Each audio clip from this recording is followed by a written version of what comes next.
Good morning students. आज हम लोग एमए के सेमेस्टर सेकंड में आपका पेपर फर्स्ट है उपचारार्थ आहार, उसके बारे में हम लोग पढ़ रहे थे। तो इसमें हम लोग देखेंगे नया एक टॉपिक है जिसमें चिकित्सकीय उद्देश्यों के लिए सामान्य आहार किस तरीके से दिए जाते हैं। यानी कि जब भी कोई व्यक्ति पीड़ित होता है किसी रोग से या किसी विशिष्ट प्रकार के आहार की आवश्यकता होती है जो डायरेक्टली पोषण को नहीं ले सकता, तो आहार में परिवर्तन करके उसके स्वास्थ्य में सुधार किस तरीके से लाया जा सकता है। तो इसमें हम लोग देखेंगे कि चिकित्सकीय उद्देश्यों के लिए जो सामान्य आहार है उसमें आपका नंबर 1 है तरल आहार। तरल आहार देने की स्थिति कब आती है? जब व्यक्ति में अतिसार, डायरिया आदि रोगों का यानी कि पेट से संबंधित रोग जब हो जाते हैं, लूज मोशंस आने लगते हैं, तब क्या कहते हैं? तरल आहार दिया जाता है। यह बच्चों को दिया जाता है। जैसे बच्चों के दांत नहीं होते तो उनको दूध के फॉर्म में, जूस के फॉर्म में ये आहार दिया जाता है। दूसरा है आपका नरम आहार। नरम आहार जो है वो भी चिकित्सकीय उद्देश्यों को पूरा करने के लिए दिया जाता है।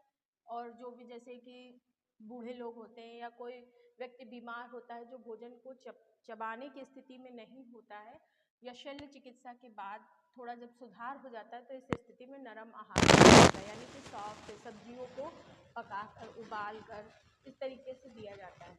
फिर आपका तीसरा है जो उसमें यांत्रिक नरम। यांत्रिक नरम आहार जो होता है वो आपका किसमें दिया जाता है? दांतों से संबंधित रोगों में दिया जाता है। जब व्यक्ति दांतों के द्वारा कोई भी भोज्य पदार्थों को चबा नहीं पाता, दांतों से संबंधित जब बीमारी होती है या कोई दिक्कत होती है दांतों में, तब ये यांत्रिक नरम आहार दिया जाता है।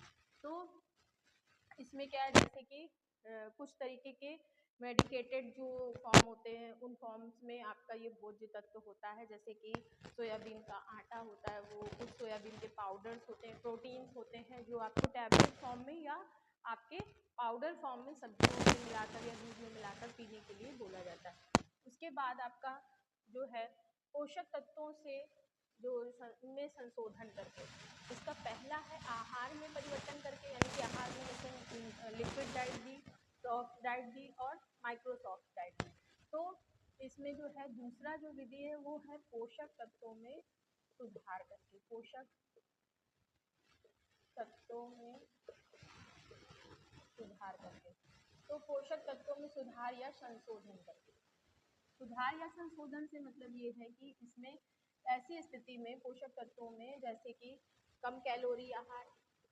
कम कैलोरी आहार किसको देते हैं? जैसे जो भी व्यक्ति मोटा है या बीमारी की आवश्यकता में, बीमारी की स्थिति में है, उसको जो है कम कैलोरी आहार दिया जाता है। ठीक है। दूसरा है जिनकी पाचन शक्ति कमजोर हो, ऐसी स्थिति में कम कैलोरी आहार दिया जाता है। फिर है अधिक कैलोरी आहार। अधिक कैलोरी आहार जो वो है उसमें कैलोरी की मात्रा यानी कि भोज्य तत्वों की कैलोरी की जो मात्रा है वो उसमें सुधार करके बढ़ाकर दिया जाता है। जैसे कि कुछ दुर्बल व्यक्ति होते हैं उनमें कैलोरी की अधिक, और कम वजन वाले व्यक्तियों को दिया जाता है, कम वजन वाले व्यक्तियों को अधिक कैलोरी आहार दिया जाता है। उसके बाद है आपका कम नमक युक्त। कम नमक युक्त आहार जो है वो उच्च रक्तचाप से पीड़ित व्यक्ति को दिया जाता है। उच्च रक्तचाप वाले व्यक्ति को देते हैं जो हृदय से संबंधित है। कम नमक दिया जाता है, यानी मोटापा से ग्रसित लोगों को भी दिया जाता है कम नमक जो है। क्यों? क्योंकि इसमें हार्ट की डिजीजेस का खतरा रहता है। ठीक है।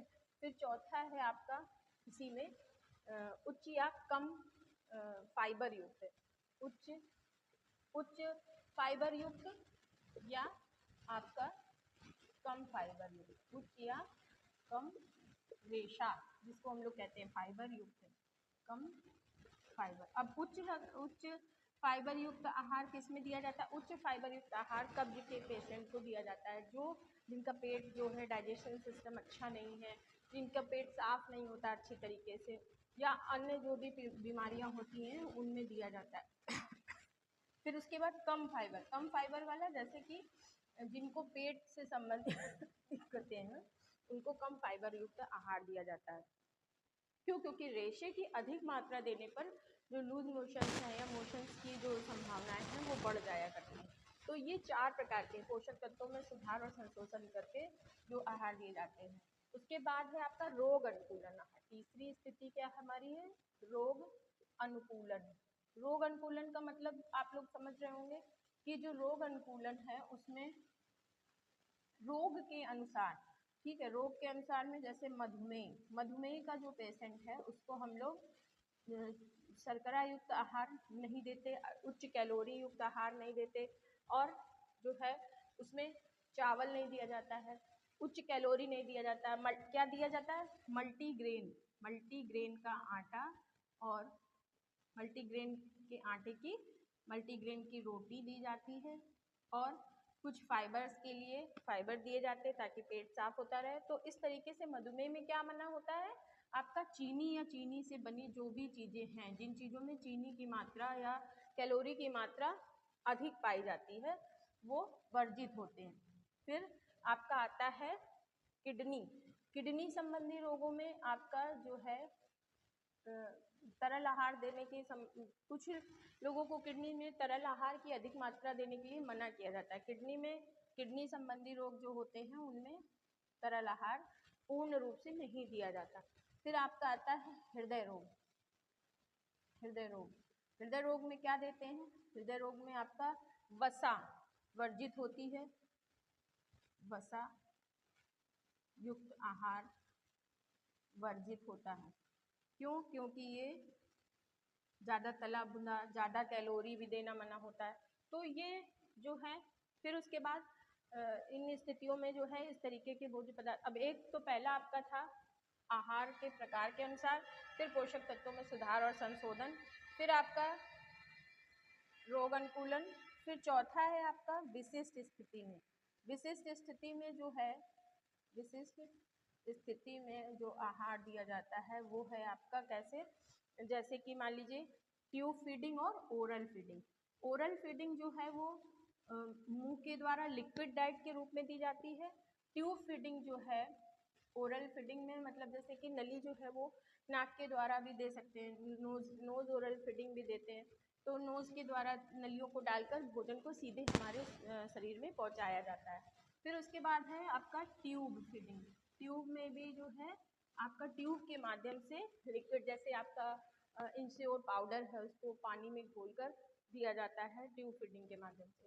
तो बच्चों ये हम लोगों के चिकित्सीय उद्देश्यों के लिए आहार में परिवर्तन करने के कुछ प्रकार हैं जो आपके इस तरीके हैं। आज के लिए इतना ही, धन्यवाद।